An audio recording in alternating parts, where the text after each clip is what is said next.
আসসালামু আলাইকুম everyone, welcome to my random blog. আজকের ব্লগটি একটু অন্যরকম হতে চলেছে, কেননা আজকে কোথাও কাজে বা ঘুরতে যাচ্ছি না। আজ যাচ্ছি মানবতার দেওয়ালে কিছু কাপড় বিতরণের জন্য।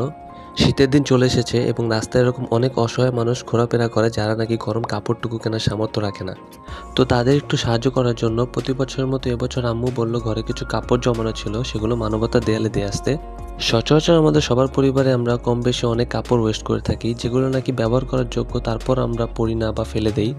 তো যে কাপড়গুলো নাকি ব্যবহার করার যোগ্য কিন্তু তারপর আমরা ব্যবহার করি না, আমরা চাইলেই পারি সেই কাপড়গুলোকে ফেলে না দিয়ে অসহায় মানুষদের কাছে বিলিয়ে দিতে। আমি মনে করি আমাদের সকলের উচিত যে যার সামর্থ্য অনুযায়ী মানুষকে সাহায্য করা।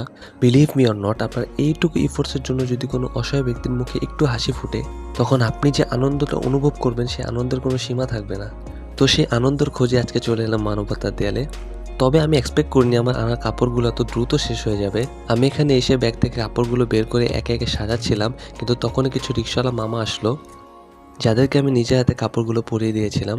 তারপর তাদের হাসি মাখা মুখ দেখে আমার অনেক আনন্দ লাগছিল। তো আমার এই ভিডিওটি করার একটাই উদ্দেশ্য ছিল, যেন আমাকে দেখে আপনারা অনুপ্রাণিত হয়ে আপনাদের আশেপাশে থাকা মানুষদের সাহায্য করতে পারেন আপনাদের সামর্থ্য অনুযায়ী। তো আজ এ পর্যন্তই, ভালো থাকবেন। আসসালামু আলাইকুম।